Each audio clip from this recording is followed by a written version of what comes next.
Okay, dear colleagues, it's 8 o'clock and welcome to the second EuroFusion webinar. I will try to share my screen, sorry.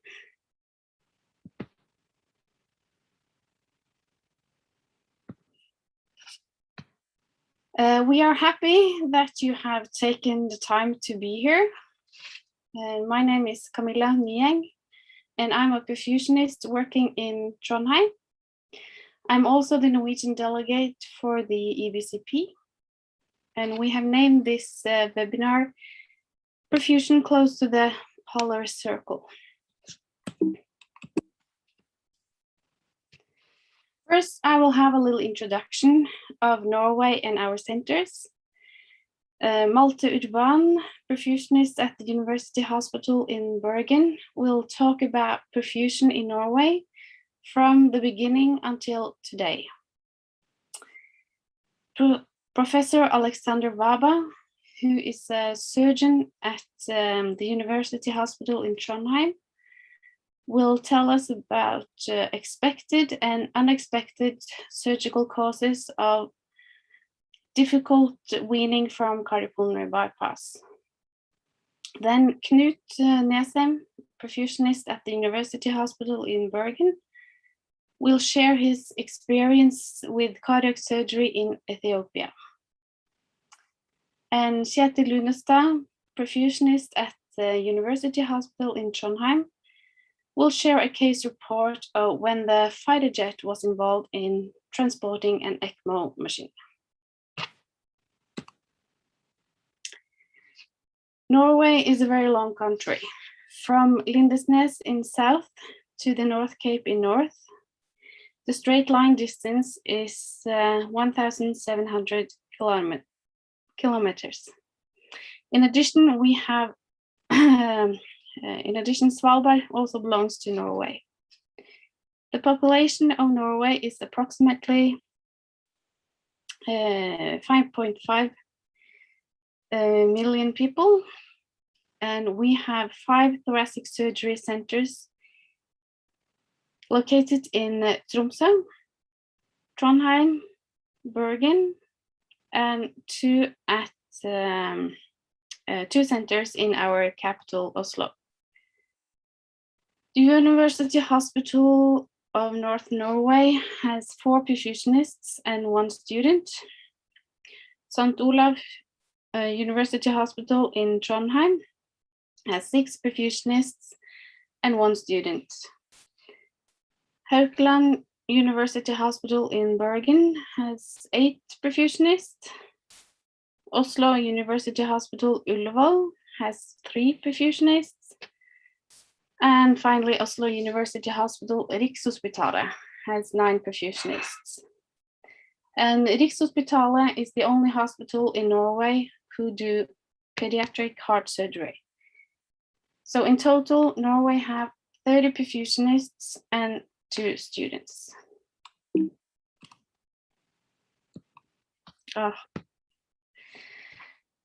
All the Norwegian centers send their students to the Scandinavian School of Cardiovascular Technology in Aarhus, Denmark.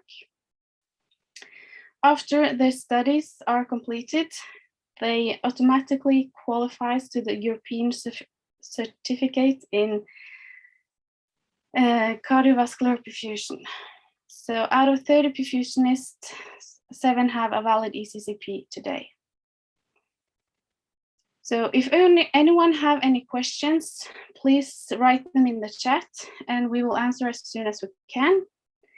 And now I will give the word to you, Malte Urban in Bergen. Yeah, hi there. I will try to get the screen.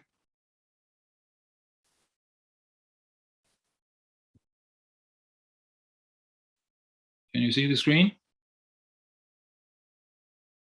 And hear me? Okay. Yes, thank you, Camilla, for the introduction and for the invitation. And I have the honor of the first presentation. And the title is Perfusion in Norway from the beginning until today.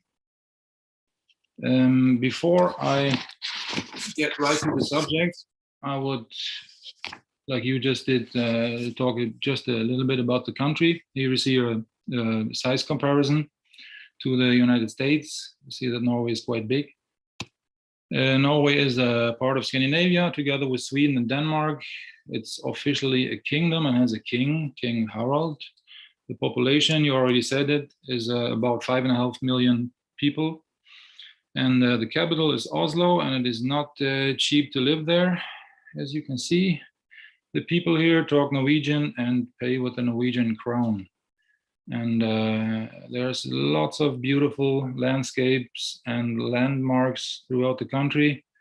And I could show you pictures the whole night, but this talk is not about tourism, but it's about perfusion.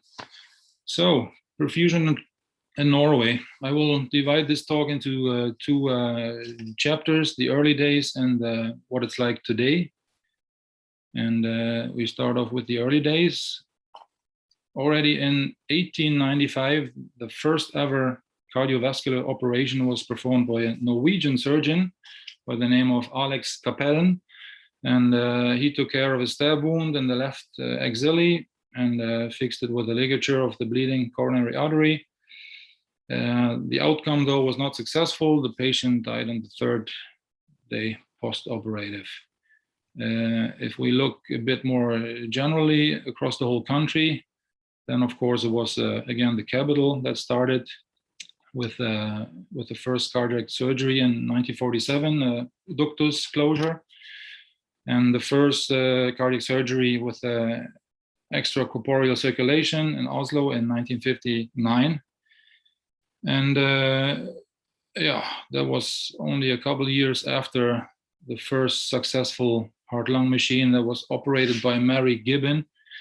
It took quite a while for the other cities to follow. First in 1975, Bergen started the cardiac surgery, then followed by Tromsø, Trondheim, or Feiring. That was actually 16 years, and the reason was back then there was they tried to keep the skills and the expertise located at one spot because the field was very new and special, and the patient volume also was very low. So that's why. Yeah, just a few pictures from the archives. That's what an operating theater looked like at the hospital in Oslo. Here you have the first heart-lung machine in Bergen in the 70s and a few pioneers operating it.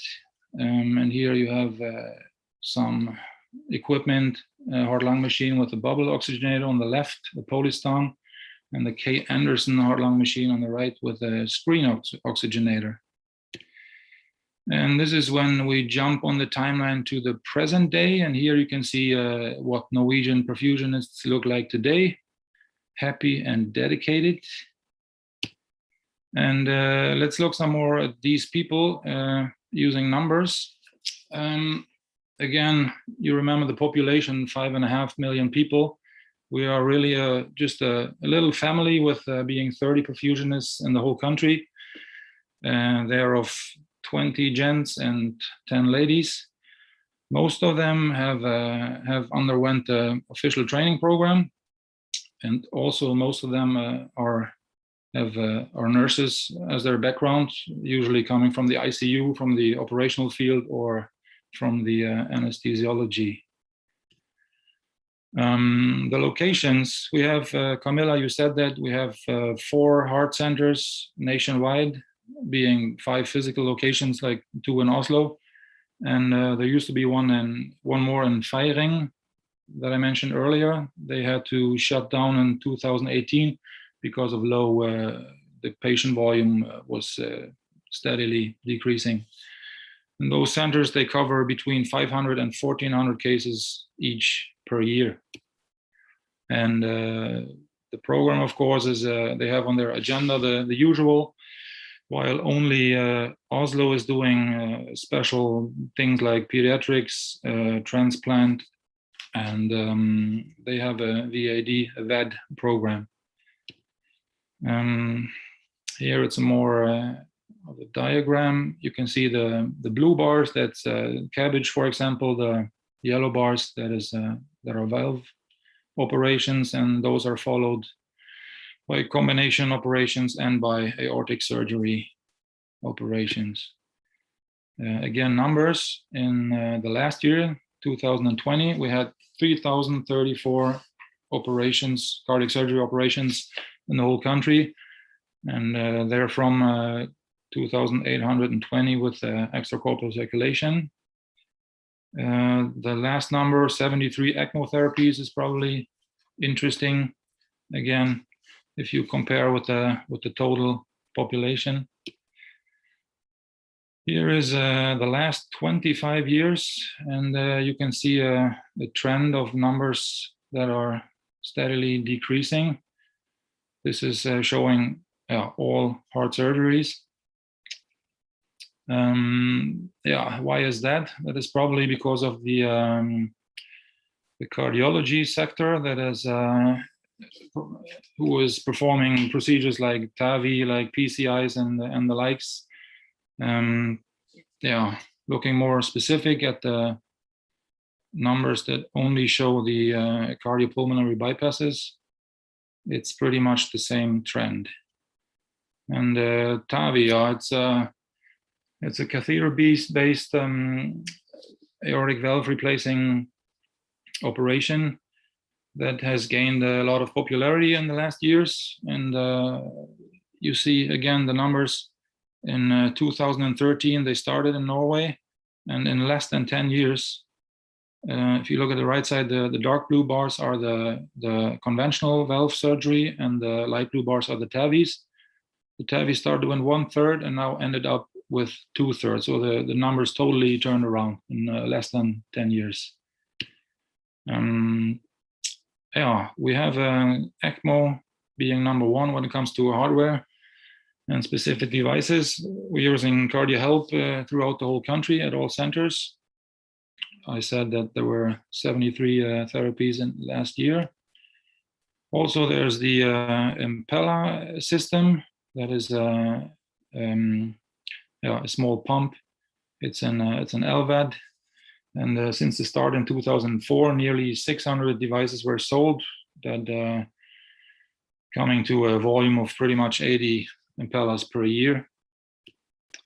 Then there is the more long-term VADs or VADs that has its home in Oslo. They started in 2005 with a ventral assist system, and today they use the hardware system. They have had 110 so far, and that's pretty much 10 hardwares each year. What do we use on a regular daily basis? It's the heart-lung machines or consoles. It's Stuttgart S5. Almost everyone, or mostly, we are using the roller pumps, adult oxygenators. There's the Affinity and the Quadrox, and for the children, they're also using the Quadrox. And speaking of ECMO consoles, there's, like I said, mostly the CardioHelp, and with the sets that follow along. And for the children, they use the smaller HLS set, the 5.0, and sometimes the Lilliput 2. And as a pediatric vet system, they have the CentriMag in Oslo with a Pedivest pump. Cardioplegia, both categories are being used in Norway, blood and crystalloid. The facilities have become very modern. We have hybrid ORs with imaging technologies like a C-arm. There are implemented monitors in the walls. We have passages, underground passages for the water tubings for the heater coolers that they can stand outside the theaters, just to name a few. So that makes it very comfortable to work. The education, Camilla, you all talked a bit about that. In the 70s, Norway was the first society that was, Norway founded the first society, the NorSECT. And then the Swedish and the Danish followed a couple of years later, also the Scandinavian Society. In 1987, in Gothenburg in Sweden, the first school, perfusion school, was founded, and followed by the Danish school in Aarhus in 1995, which then turned to the Scandinavian school in 2005. And about that year, the program in Sweden ended. So today, the Scandinavian school in Denmark is the only program for the whole Scandinavia. And here you see on the map where you can find it. So this school is closely affiliated to the university in Denmark.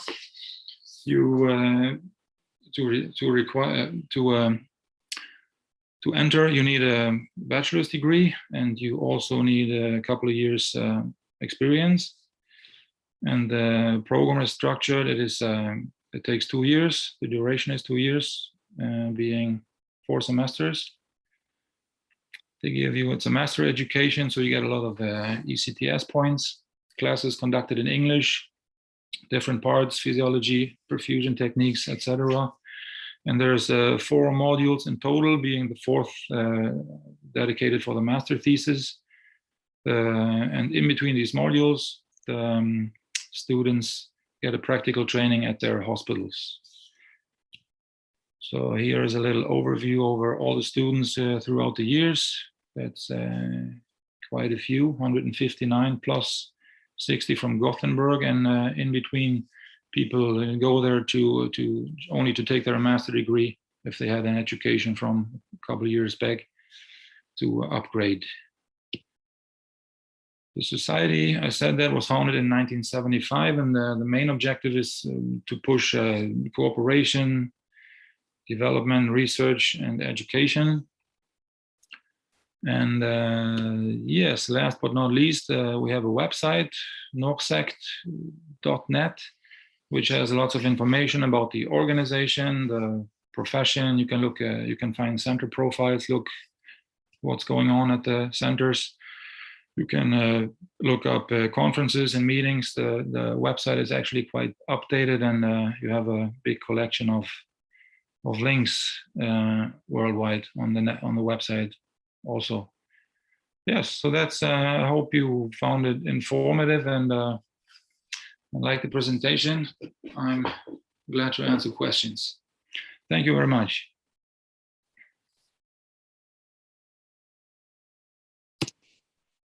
Thank you, Malte, for a very nice and informative presentation. Okay. And in many ways, it's good to see that the perfusion field has evolved regarding both technology and equipment. And I have a question, Malte. How involved are you as a perfusionist in TAVI and in Ecmos? Well, here in Berg, as it comes to TAVI, not at all. During the first years, we had a heart-lung machine as a backup, but pretty fast they didn't need us, to say it this way. So today they totally do it on themselves. And yeah, Ecmo, we are very involved. Meaning, if we have an Ecmo patient, we as a perfusionist are actually at the hospital 24/7. So I know it's different at other hospitals in Norway, but yeah, we have it this way and have actually good experience with it. And the ICU, they're very satisfied with the expertise they get, and yeah, everybody's happy.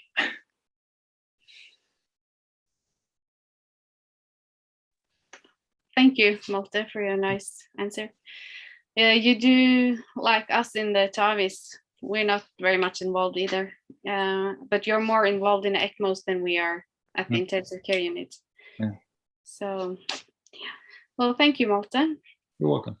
And there's no more questions, as I can see. So I will give the word to you, Professor Alexander Varga.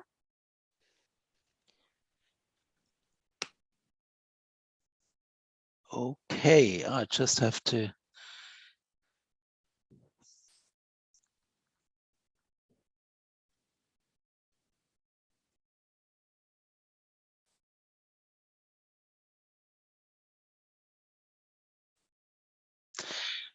Okay, thank you very much, Camilla, for the introduction and for the invitation to participate in the webinar tonight.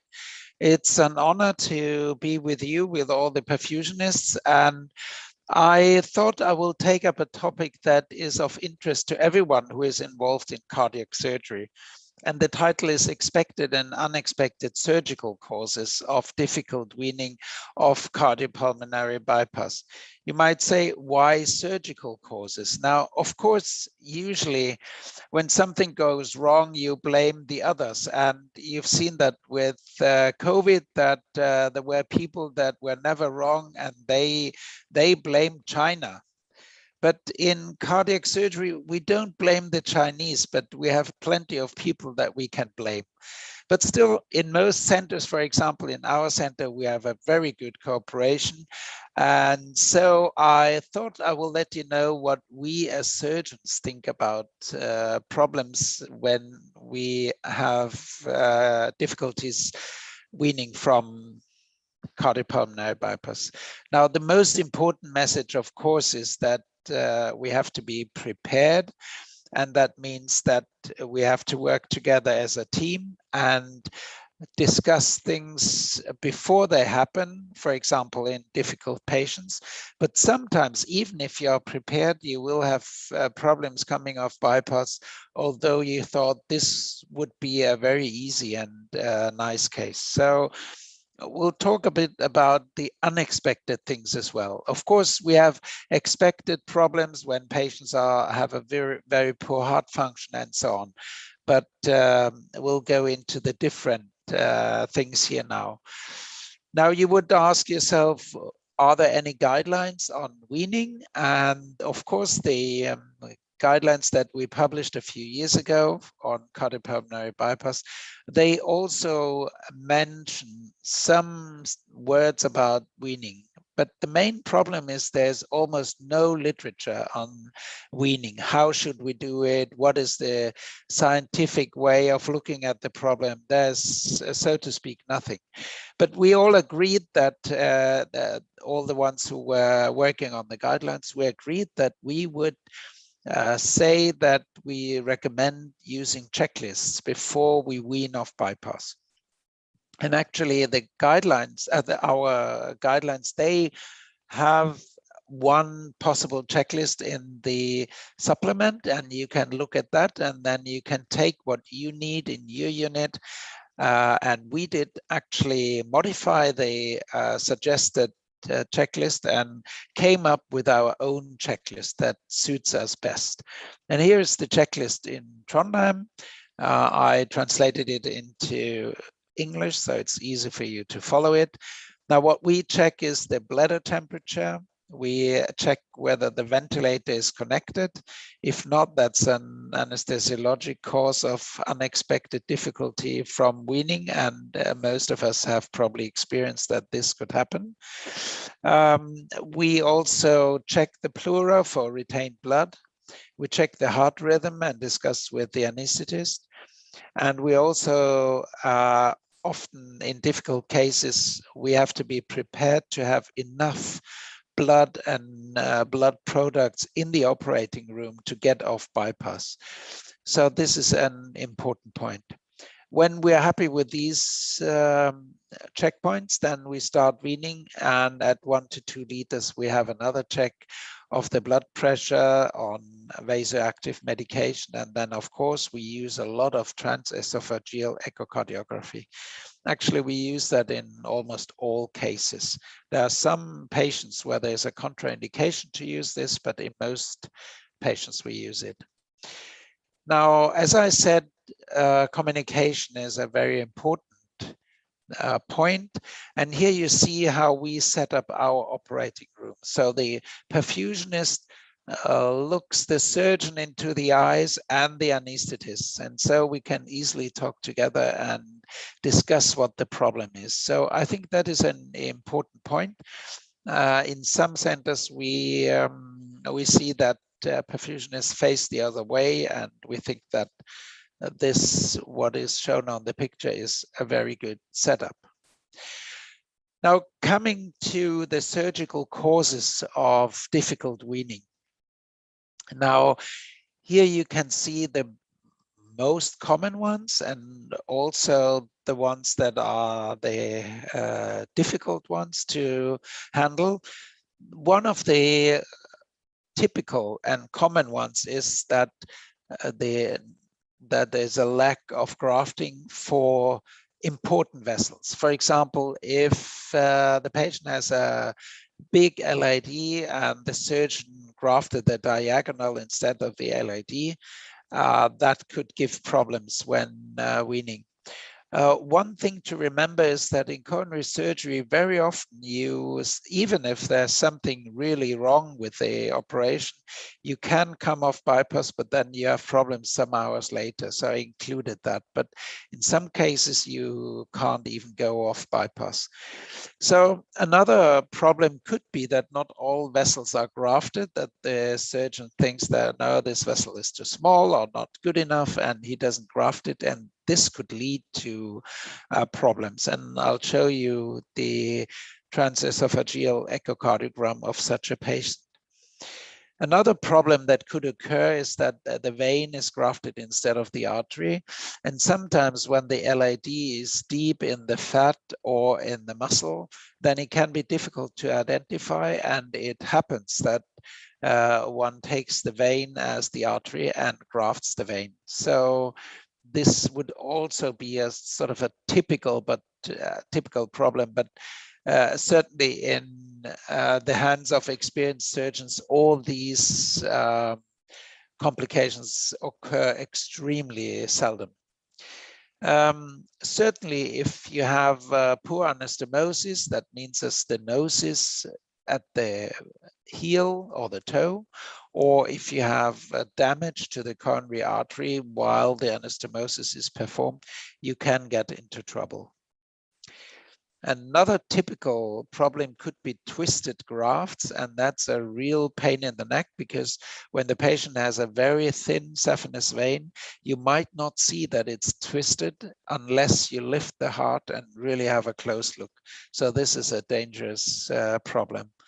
Spasm in arterial grafts also occurs, and this can lead to fluctuations in the performance of the left ventricle, and in some cases you can't come off bypass. One more complication that I would like to mention, and that is really terrible, is embolic complications, where you have embolism through the vein graft. For example, if the patient has a really poor ascending aorta with lots of atherosclerosis, and if the surgeon is not really aware of it and makes a proximal anastomosis, you can get embolization through the new vein graft, and that, of course, is a real catastrophe. Here you can see an angiogram that was taken shortly after the operation, and you can see that there is a stenosis in the vein graft. I'll point to it here. Stenosis in the vein graft distal to the graft. So this would be a typical picture that you could find when you have hemodynamic problems after surgery. It could be that you come off bypass, but very often you sort of notice that something is not perfect. The patient needs more noradrenaline or is not in a good shape, and then you have to look for these problems. Here is a typical example of acute myocardial dysfunction, and the reason was problems with a bypass graft that didn't work well. Now, you're probably not so familiar with echocardiogram, but if you look here, you see the left ventricle, you see that it's almost not contracting. So the right ventricle is doing quite well, but the left ventricle is really poor. And the surgeon, he thought that there was a graft that he was suspecting to be the cause of this, and the graft was revised and improved. And this is the same patient, and you see now the left ventricle is really contracting nicely. So here the transesophageal echocardiogram really helped to get off bypass. Here's a similar case. This is a patient who had an operation for endocarditis, and a double valve replacement was performed, but the patient had also coronary disease, and he received several grafts. And the surgeon was not happy with the right coronary artery. It was partially very sclerotic and calcified, and the last contributory to the right coronary artery, the right descending artery was so small that he didn't want to graft it. But then the patient didn't come off bypass, and you see in the echocardiogram that the right ventricle is doing really badly, and also the septum is doing badly, but the rest, the anterior part and the lateral part, they are contracting fine. So it was suspected that this has to do with the right coronary artery that was not grafted, and the surgeon put an extra bypass graft. And then in the same patient, you see how well it contracts now. So this is a good example of a lack of bypass grafts. Also, in valve surgery, you can have problems that cause difficult weaning. And one of the typical problems is that the leaflets of a biological valve get entangled in the sutures that you use to put the valve into the annulus. And what could happen is that one of the sutures, when you lower down the valve, that it goes across the leaflets, and then the leaflets, they can't open properly and they can't close properly.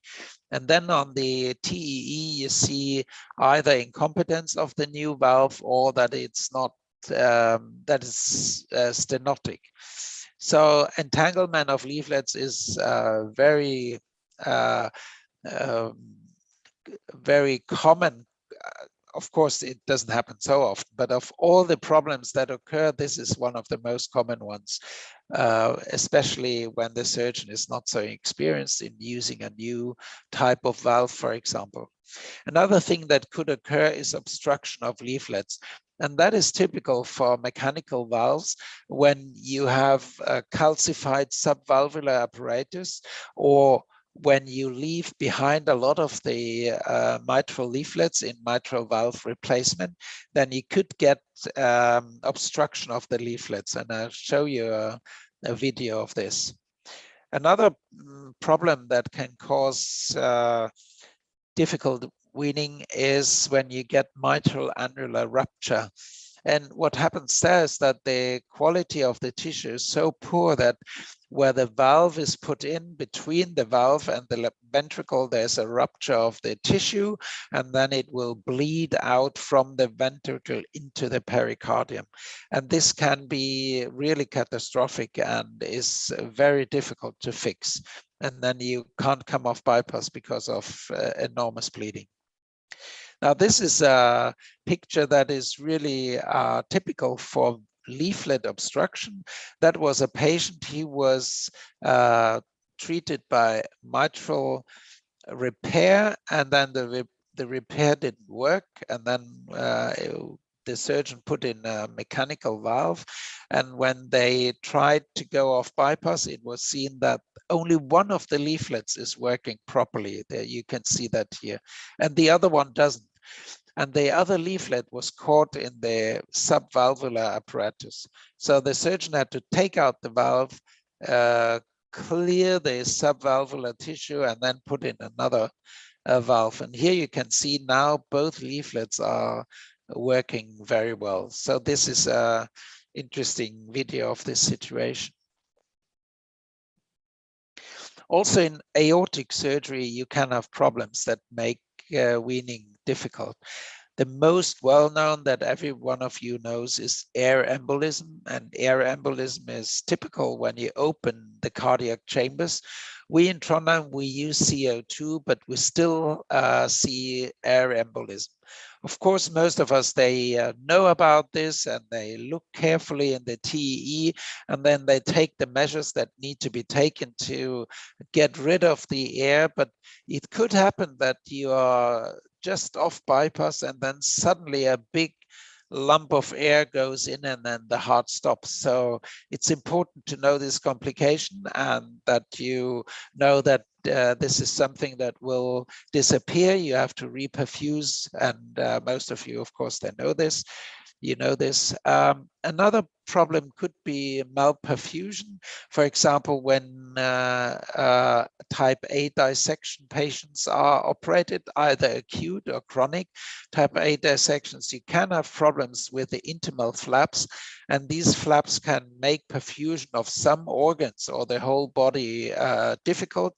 And it can be difficult to really see this problem. And so therefore, it's always important to be well aware of this and use the transesophageal echocardiogram to see, for example, whether there is blood perfusion in the descending aorta, and you can also check in the groin whether there is a pulse and so on.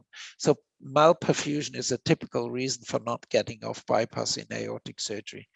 Another problem that might occur is aortic root rupture, and that can typically happen in type A dissection when the aortic root is repaired, for example, with glue or with sutures, and then you finish the operation, then suddenly there is a rupture and there's blood everywhere and you can't come off bypass. So that would also be a typical situation in type A dissections.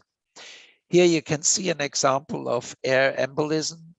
You see the small air bubbles in the atrium, in the left atrium, and then you see how poorly the right ventricle works here. So this is a typical picture of this, and here you see after reperfusion, the air embolism disappeared, and you see that the right ventricle over here is now contracting nicely. So this is to show you that this problem can be solved with a bit of patience. Now, to conclude, as I said before, it's very important to be prepared. And to be prepared means that you talk, the surgeon needs to talk to the perfusionist and the anesthesiologist, and has to be prepared when we have poor patients, so that the perfusionist knows that he can't just switch off the machine, but he has to do it very carefully and slowly. And there's a lot of things that you can do to avoid problems. But it's also important to have checklists, and now we are using the checklist before, the weaning checklist before we go off bypass, and we have good experience with that. As I showed you many examples of transesophageal echocardiograms, you can easily understand that this is the most important type of examination in the operating room that we use to find out whether there are problems. But in coronary surgery, it's also important to do flow measurements and to check whether your bypass grafts are working before you go off bypass. Thanks again for listening, and maybe you have some questions, but I will first stop sharing my screen and then Camilla will take the questions.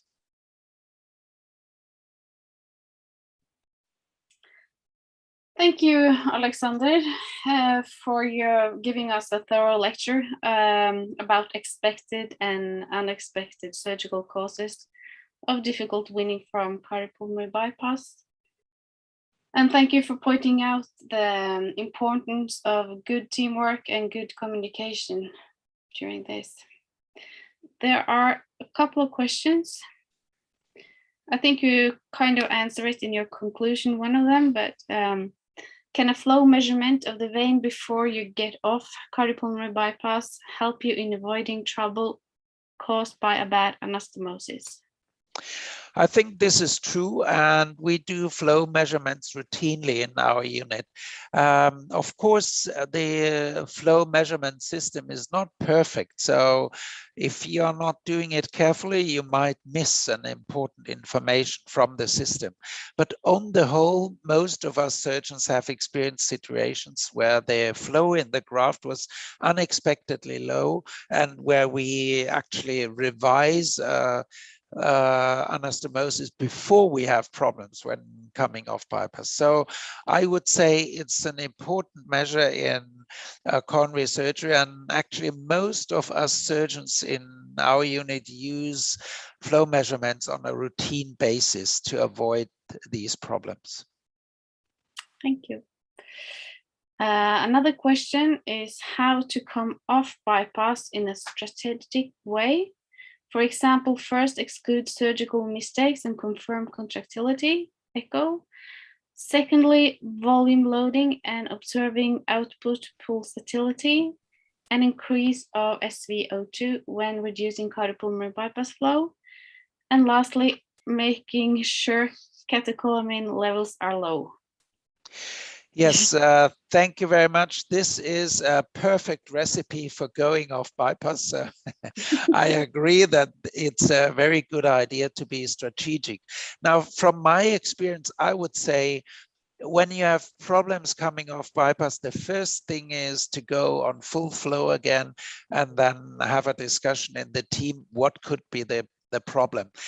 As most of you know, the common causes such as air embolism common things are common, and then you can, as a surgeon, you can look for signs of air bubbles in the small coronary arteries, for example, from the right side.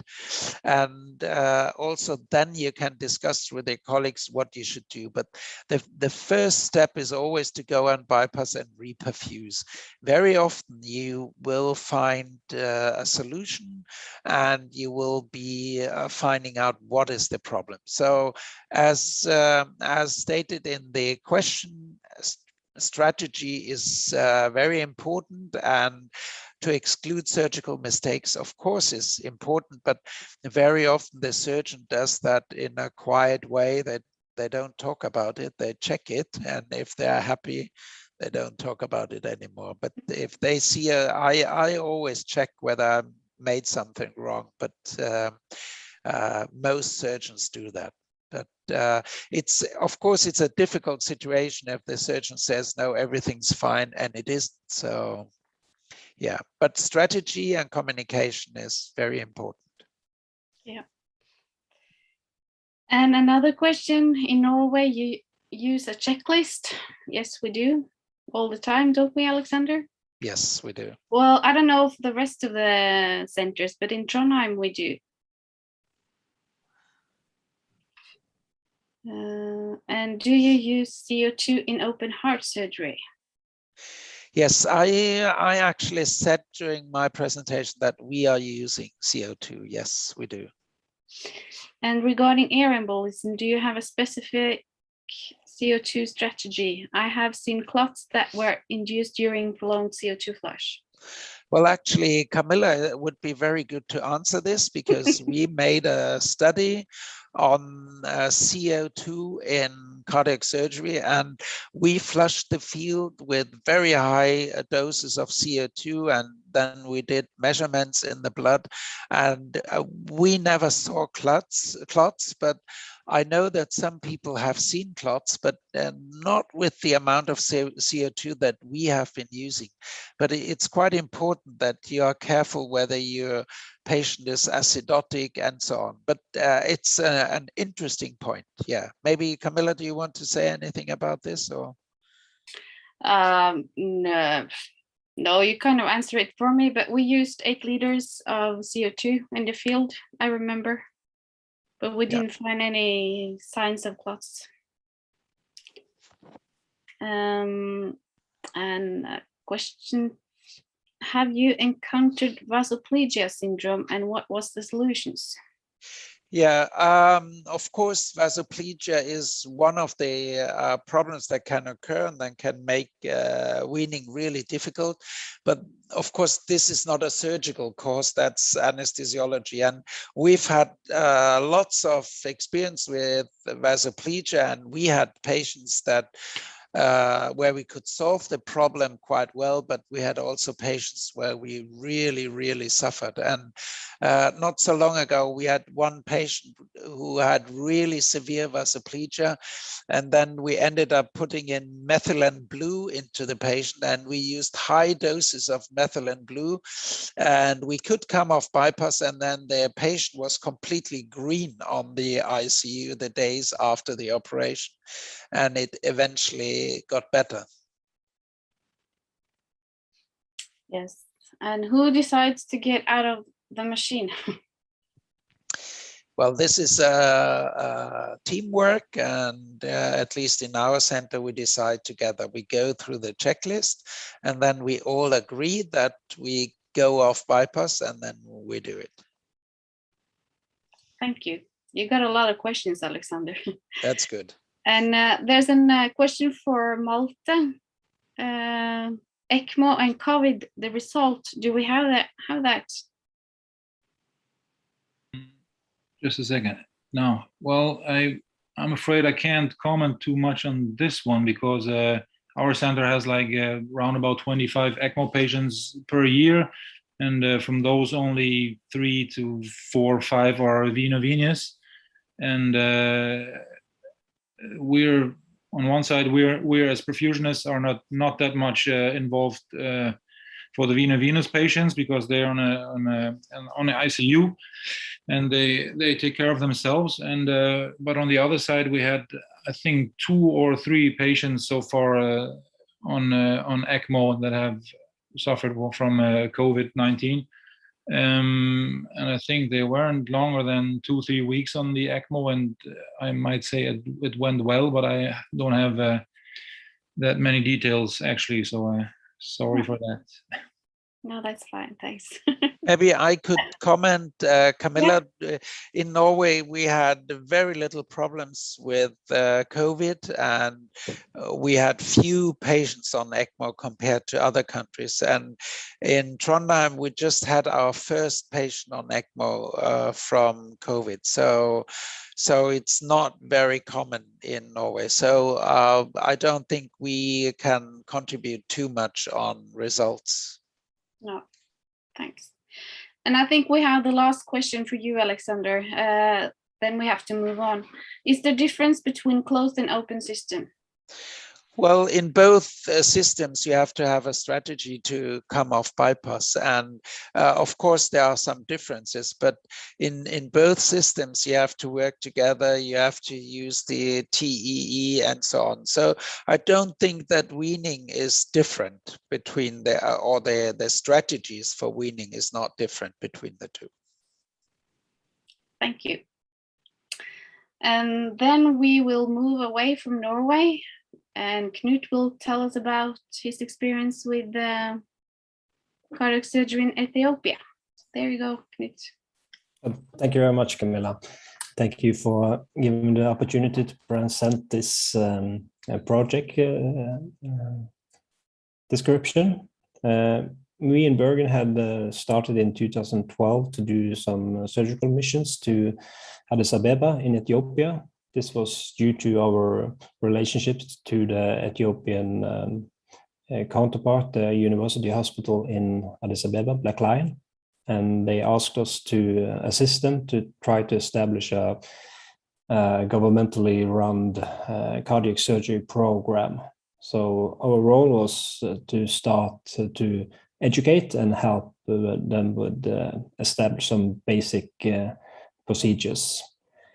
So I have made a small video that will describe this process in superficial terms. There are a lot of information and it's a short time, so I'll just start this one.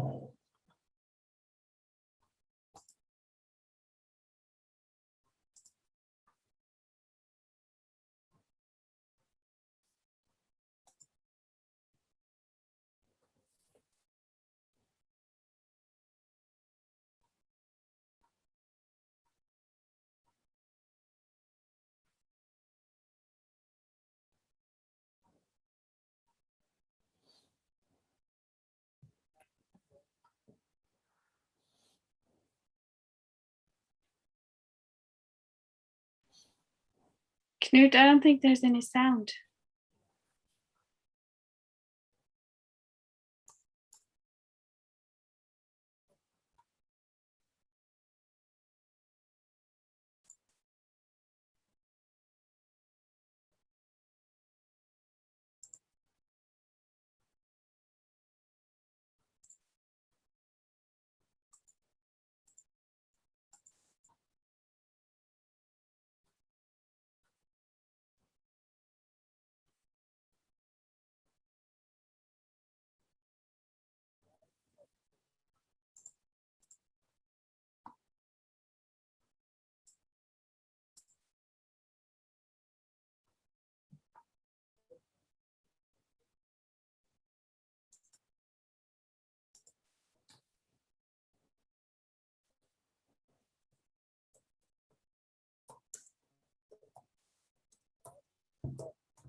mission, the delay through custom took 3 days after arrival. We managed to operate on 3 patients with the help of leftover equipment after other missions. Custom clearance has been a major problem through all our missions to Ethiopia.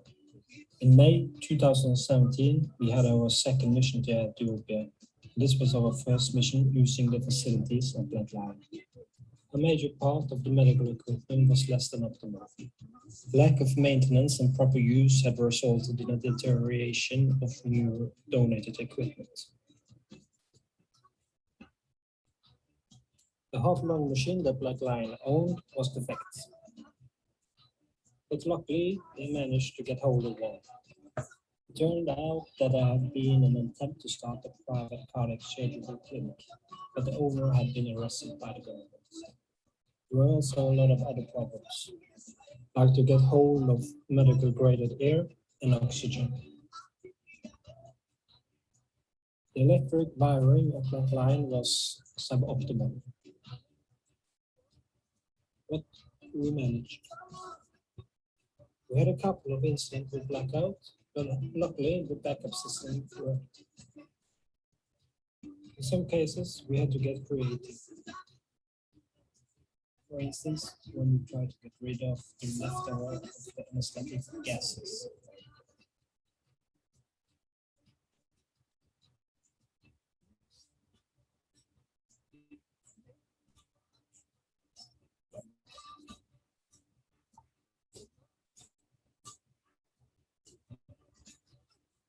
A lot of the equipment was of Chinese origin. We had a lot of problems to figure it out.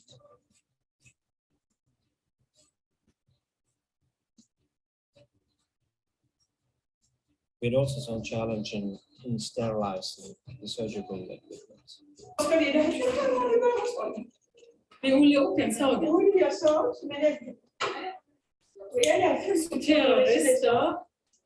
The sterilization procedure was challenging. We had also some problem at establishing in a recovery room.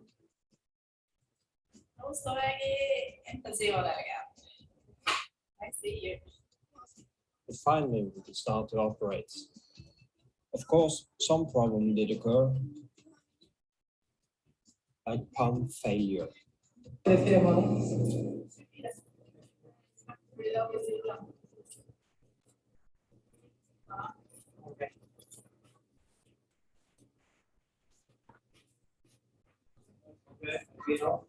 Okay.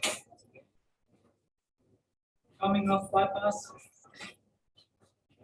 Machine stop. On the next machine, we brought our own half-lung machine. This was much better, and we could start to focus on training the local perfusionists. To this day, we have conducted 2 scouting missions, 5 surgical missions, and 2 follow-up missions.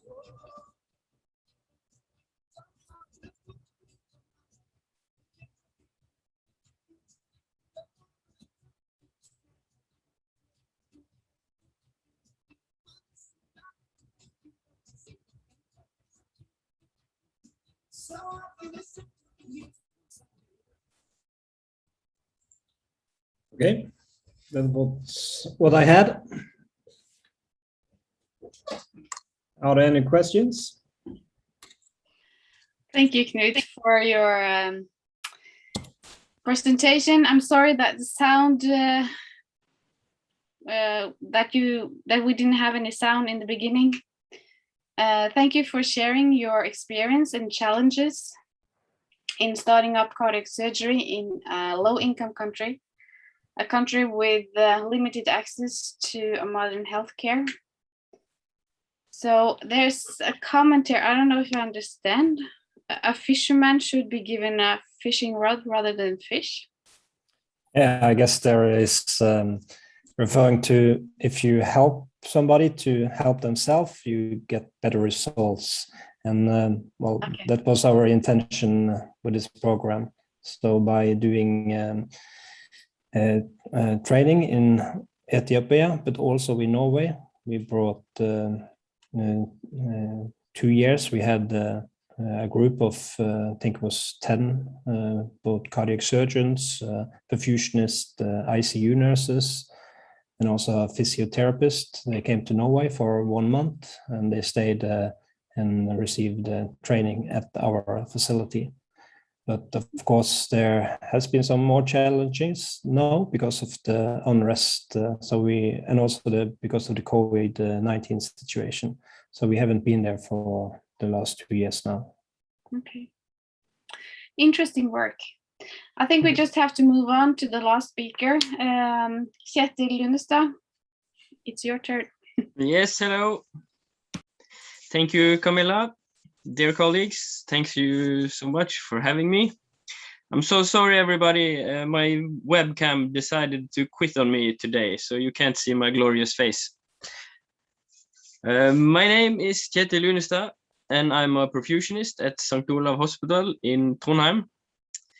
As the last presenter on this evening, I'm going to talk about a special case from Norway involving unusual cooperation, a little bit of luck. I'm going to share my screen here. Let's see. Yes, and I've called my presentation Fighter Jet Transports Ecmo. As my Norwegian colleagues mentioned, Norway is a really long country where distance between Ecmo centers can be a challenge, both when transporting patients and also transporting vital equipment. Let's see the next slide. Yes, this is an incident from 2016 where a critical ill patient was in urgent need of ECMO treatment. The patient was located in Bodø, as seen on the map, which falls under the province of the University Hospital of Northern Norway in Tromsø. Bodø is located approximately 470 kilometers or 290 miles north of Trondheim and 320 kilometers or 200 miles south of Tromsø. The hospital in Tromsø had an ECMO crew ready, but had no available ECMO console. The nearest available console was in Trondheim at St. Olav Hospital. Helicopter transport of the ECMO console would take too much time, about 3 hours. And as a last resort, a thoracic anesthesiologist from St. Olav with connections to the Norwegian Air Force called Ørland Air Force Base and asked if there were any available fighter jets in the area. Luckily, there were a F-16 fighter jet on an exercise standing temporarily on the tarmac on the base, and this fighter jet had even a cargo module connected, which is quite rare. This module had just enough cargo space for an ECMO console.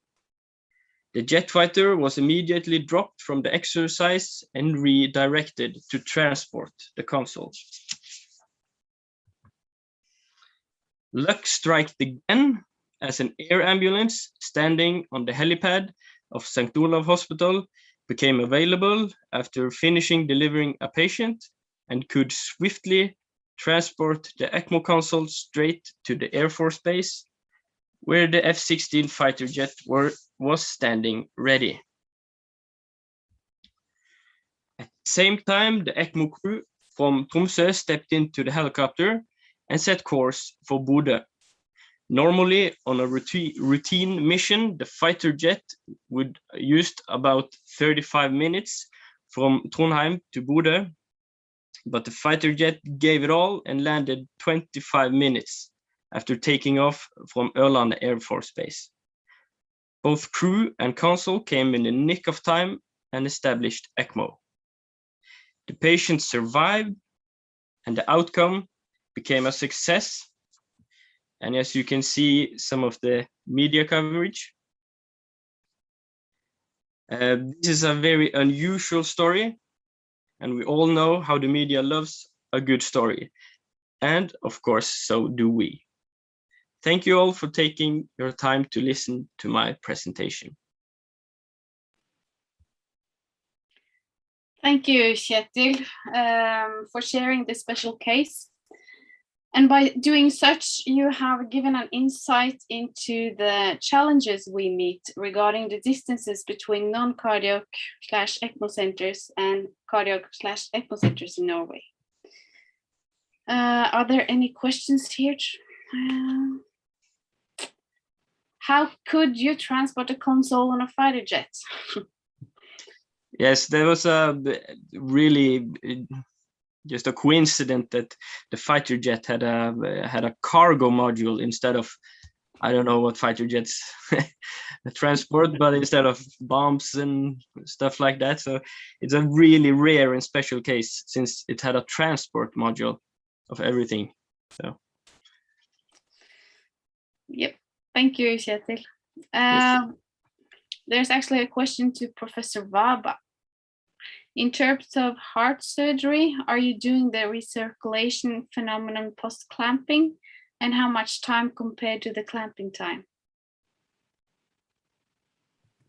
Yes, thank you for the question. Now, that is touching on to what I told you earlier, that there's very little literature on reperfusion and weaning.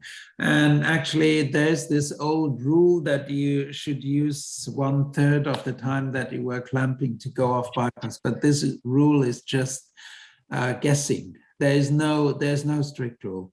So very often the surgeon there, he looks at the heart and he says, okay, let's go off. So I can't tell you a good rule or a good reason there.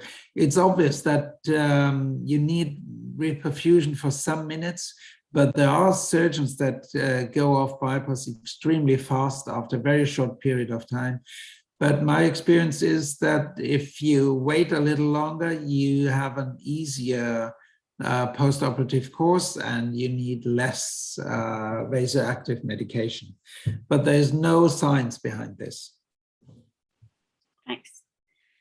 There's a last question here. What professions are participating in ECMO transports in Norway? Well, do you know for sure, Alexander? Do you know all the hospital that does most of transports of ECMO patients is the National Hospital in Oslo, and the team is usually an anesthetist together with a perfusionist, and they come and take the patient.